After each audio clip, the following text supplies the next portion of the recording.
मैं हूं RJ docs और एक लंबे अरसे के बाद आज फिर एक तहरीर लेकर आपकी समाअतों की नजर करने के लिए हाजिर हुआ। इस तहरीर का उन्वान है मैं जिंदा हूं।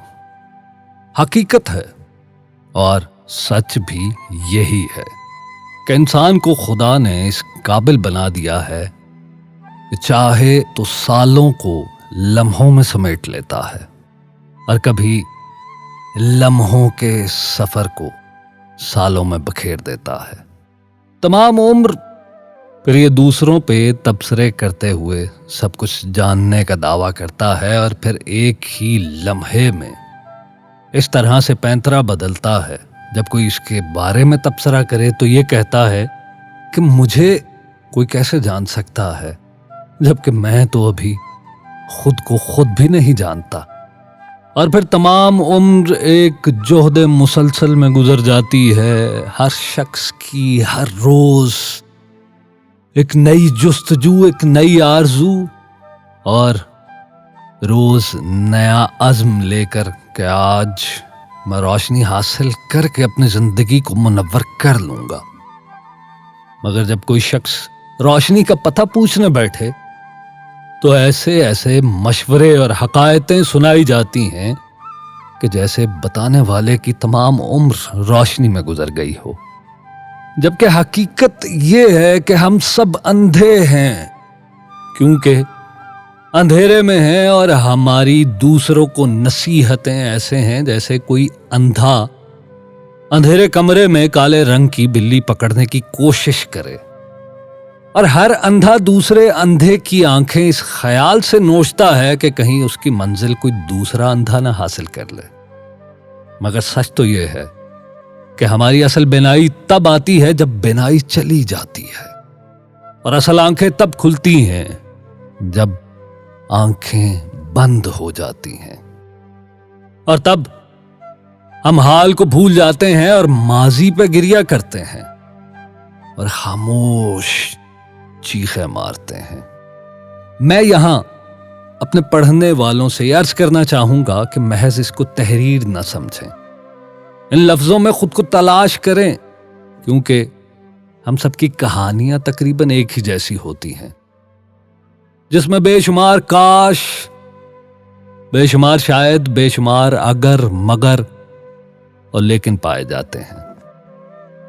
तो मैं कह रहा था कि जब हकीकतन आंखें खुलती हैं तो हम हाल को भूल जाते हैं और माजी पे गिरिया करते हैं, खामोशी में चीखते हैं। मैं भी माजी पे आज गिरिया कुना था, मगर ना किसी ने मेरा बाजू थामा, ना किसी ने दिलासा दिया। कहने को बेशुमार चेहरे मेरे सामने थे मगर मौजूद नहीं थे। मेरे बचपन के दोस्त, मेरे बहन भाई, माँ बाप, रिश्तेदार और मेरी मोहब्बत सब मेरे पास थे, मगर मेरे गुजरे हुए लम्हों का एक नक्श बनकर, गुजरी हुई यादों का एक हिस्सा बनकर।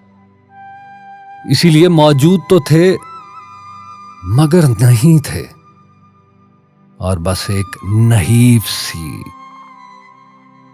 ज़ईफ सी आवाज हलक से बार बार निकलती थी, मुझे बाहर निकालो, मैं जिंदा हूं, मुझे बाहर निकालो, मैं जिंदा हूं,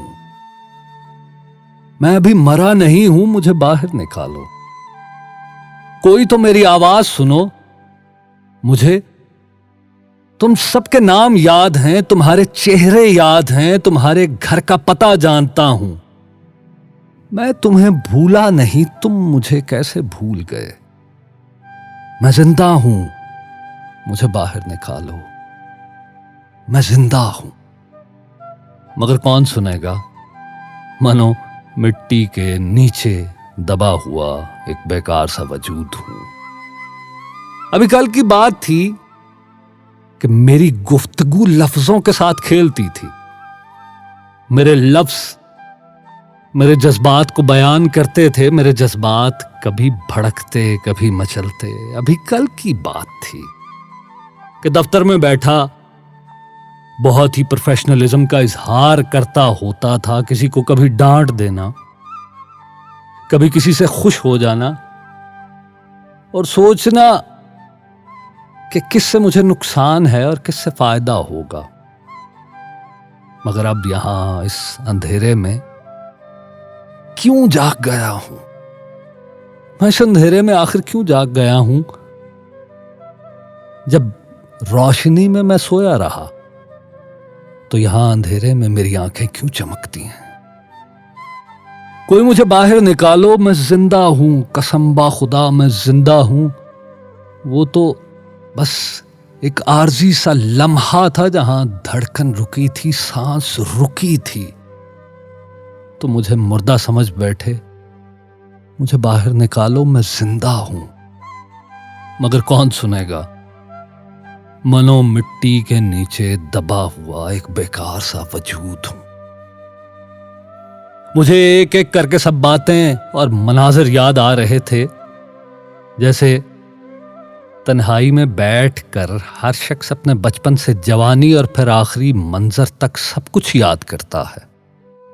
मैं आज खुली हुई आंखों से अपने आप को खेलता हुआ देख रहा था। हाय वो आगोश मादर, वो बाप की मोहब्बत, रोज स्कूल जाना, शाम दोस्तों के साथ और फिर ना जाने कब जवानी आई। वैसे वो भी अजीब ही वक्त था जब 20 साल गुजरे और जवानी की रवानी मुंह जोर थी। मगर तब बड़े बूढ़े यही कहते थे, अभी तुम बच्चे हो, अभी तुम बच्चे हो। मगर कुछ ही अरसा गुजरा तो ये सुनने को मिलने लगा, तुम अभी भी बच्चे हो। ये वो जुमले हैं जो तकरीबन सभी को सुनने को मिलते हैं। खैर, मैं खामोश अपने दाहिने तरफ वाली मिट्टी की दीवार के साथ टेक लगाए बैठा था, खुद को जवान और बूढ़ा होते देख रहा था कि अचानक एक खूबसूरत सी हसीना ने सारा मंजर बदल दिया और बेइख्तियार मुंह से निकला, कितनी खूबसूरत हो तुम, इतनी खूबसूरत कि मेरा दीनो ईमान खा गई। मगर मुझे मलाल नहीं, हाँ आज भी नहीं है। जॉन एलिया ने ठीक कहा था, कितनी दिलकश हो तुम, कितना दिलजो हूं मैं, क्या सितम के हम मर जाएंगे। कैसी अजीब बात है, बल्कि हैरत है उन पे जिनको मोहब्बत नहीं हुई। क्योंकि जिसको कभी मोहब्बत नहीं हुई, मैं समझता हूं ऐसे शख्स को रंगों में रंग नजर कैसे आते होंगे। वैसे दूसरा ख्याल यह भी है कि मोहब्बत करके कौन सा आबे हयात मिल जाता है। कोई मजनू बना, कोई दीवाना, और जब किसी से कुछ ना हुआ तो नशे पे लग गया। सच कहूं तो मोहब्बत बुज़दिल कर देती है, या नहीं बल्कि मोहब्बत बुज़दिलों का चेहरा बेनकाब करती है। मैं भी बुज़दिल ही था, इसीलिए तो हासिल ना कर सका और मजबूरी को इल्जाम देता रहा। हाय कितनी खूबसूरत हो तुम, कितनी हसीन हो तुम। फिर वो हसीना अब मुझे छोड़ के अलग हो गई और मैं देखता रहा वो ही अधूरी मुलाकातें, वो आधी अधूरी बातें, बेशुमार कहानियां, ख्वाहिशें, मगर मुख्तसर सा साथ और नतीजा क्या? धुंधला सा ख्याल में लिपटा हुआ एक चेहरा, बस। इसी दौरान बाहर से मुझे किसी के कदमों की आवाज आई। वो कदम मेरी कब्र के पास आकर रुक गए। मैं खुश हुआ, बेदहानी में खड़ा होने लगा तो सर ऊपर रखी हुई सीमेंट की स्लैब से टकरा गया। मैं वापस बैठ गया और हाथों से स्लैब को मारने लगा। मुझे बाहर निकालो, मैं जिंदा हूं, खुदा का वास्ता है मुझे बाहर निकालो, मैं मर जाऊंगा। मैं जिंदा हूं, मुझे बाहर निकालो। बाहर रुके कदम मुझसे आहिस्ता आहिस्ता दूर होने लगे और मेरी आवाज उस अंधेरे में दबी ही रह गई। वही नहीफ और ज़ईफ सी आवाज, मुझे बाहर निकालो, मैं जिंदा हूं। मुझे बाहर निकालो, मैं जिंदा हूं। कदमों की आवाज दूर जाकर गुम हो गई और मैं बेबस बैठा रह गया। अंधेरा, खामोशी, तन्हाई और मैं। लोग कितने आराम से कह देते हैं कि खामोशी और तन्हाई पसंद है। मैं भी ऐसे ही दावे करता था। अक्सर अकेला बैठा रहता था, मगर आज मैं हुजूम की तलाश में था।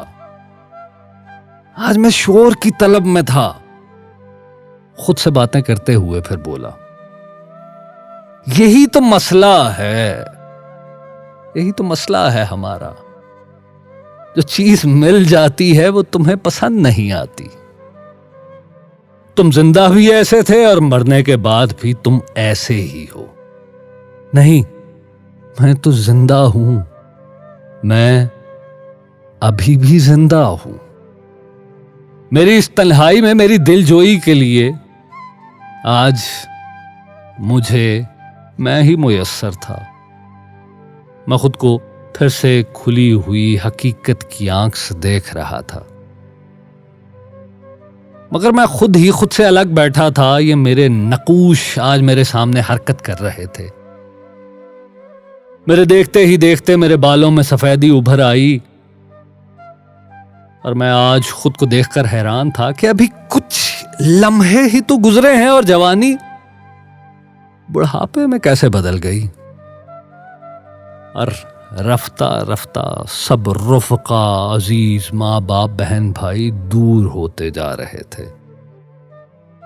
मगर इसी दौरान मुझे महसूस हुआ कि सभी ऐसे हैं।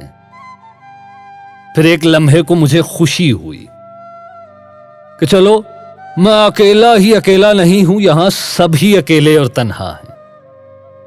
फिर सोचने लगा, अगर तन्हा ही थे और तन्हा ही हैं तो ये ताल्लुक, ये रिश्ते, ये मोहब्बतें, ये सब क्या है? कोई भी साथ नहीं दे सकता तो ये दावा मोहब्बत और दावा अजीजदारी कैसा है? और ये नफा, ये नुकसान कैसा है? कौन सा नफा, कौन सा नुकसान? मेरा नफा, मेरा नुकसान भी मेरे साथ नहीं रह सकता। ना ही मेरा नाम, ना मेरा काम, कुछ भी तो ऐसा नहीं जो रहेगा हमेशा। जिनको नुकसान देना है या नफा देना है, वो कौन सा जिंदा रहेंगे? वो भी तो मर जाएंगे। फिर मैंने क्यों जिंदगी को फिक्र का नाम देकर गर्क कर दिया? अजीब बात है, कभी खाने की फिक्र, कभी पैसे की फिक्र, कभी लोगों की फिक्र। आज मुझे सभी अपनी तरह अकेले, बेफायदा और नुकसान, तन्हा नजर आ रहे थे।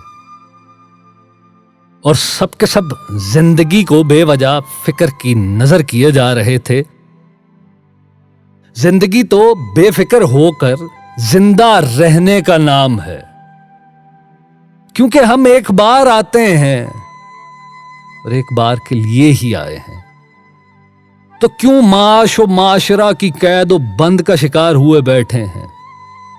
हमें जीना चाहिए, मुझे जीना चाहिए, मुझे बेमकसद हंसना चाहिए, मुझे बेफिक्र, बगैर किसी नफा और नुकसान के इस दुनिया से गुजर जाना चाहिए। और सबको यही समझा देना चाहिए कि तुम सबके सब एक बार आए हो। अपनी जिंदगी को भरपूर तरीके से जी लो। फिर खुद गुलामी करते हुए बेख्तियार बोला, मगर मुझे बाहर तो निकालो, मुझे बाहर तो निकालो, मैं जिंदा हूं। मुझे बाहर निकालो, मैं तुम्हें बताऊं कि जिंदगी एक बार मिलेगी, वापसी का रास्ता नहीं। मुझे बाहर निकालो। अब मेरी बेचैनी बढ़ चुकी थी और इस तरह बढ़ रहा था कि मैं जिंदा हूं तो इस कब्र में कैद क्यों हूं? तब एक आवाज आई। मैंने पूछा, कौन है? मैं खौफजदा हो गया। बहुत हल्की सी आवाज थी। मैंने फिर पूछा, कौन है? कौन है यहां? फिर वही आवाज आई, तुम कैदी थे और रहोगे, कभी आजाद रहने के ख्याल के कैदी, कभी कैद से आजादी के लिए लड़ने वाले कैदी, कभी ख्वाहिशों के कैदी, कभी ख्वाहिश से आजाद रहने के कैदी। तुम सब कैदी थे और कैदी ही रहोगे। मैं खौफजदा हो गया और खौफजदा होकर उससे पूछा कि तुम हो कौन? उसने कहा, मैं हूं। मैं सब में एक ख्याल की तरह से, मैं तुम सब में एक ख्याल की तरह से जिंदा रहता हूं। मैं तुम सबकी जात का हिस्सा हूं। मैं ही तो तुम्हारी मैं बनकर तुम में रहता हूं। कभी बड़े मुफक्कर की शक्ल में उसकी मैं, कभी किसी आलम की शक्ल में उसकी मैं, कभी गरीब की हसरतों में उसकी मैं, और कभी अमीर की अमीरी में उसकी मैं बनकर रहता हूं, और कभी किसी नेक की मैं बनकर उसकी नेकियों की नफी करता हूं, और मैं ही किसी एक नई लज्जत में एक नई मैं को कायम करता हूं। और कभी बद की शक्ल में मैं अपने आप को कायम करता हूं। मैं तुम पर हाकिम बनाकर भेजा गया हूं।